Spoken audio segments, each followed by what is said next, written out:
माई के परबे बोला विधि विधान कुछ जान लेना।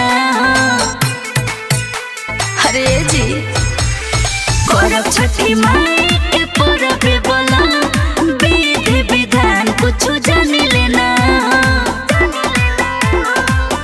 पूजावा में करी हो नहीं कमी धनिया, हाँ कमी धनिया कि बन जैबू मम्मी धनिया।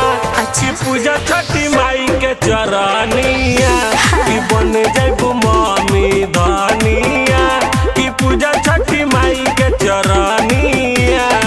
तो ठीक है बा। बोलो बोलो छठी मैया की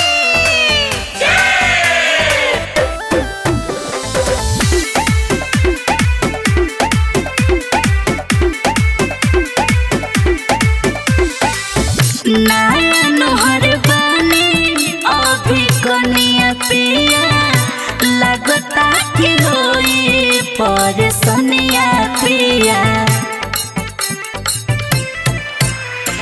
छठी माई के परब कैसे करल जाला, सिखा हमसे कोसी कैसे भरल जाला।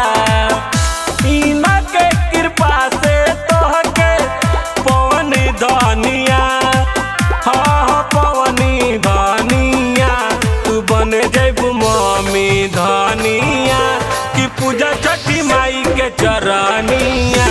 तू बन जैबू मम्मी धनिया कि पूजा छठी माई के चरनिया।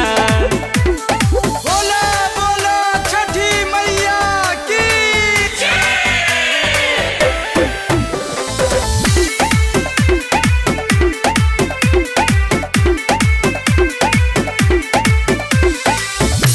रौरे भरोसे बरत ठाना ताने कहताने जवन बात मानो ताने।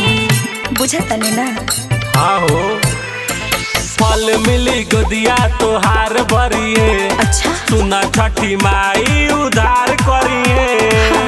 तोहरे संगे आसारा गवनी धनिया, हाँ लगवनी धनिया तू बन जैबू मम्मी धनिया कि पूजा छठी माई के चरनिया। तू बन जैबू मम्मी धनिया।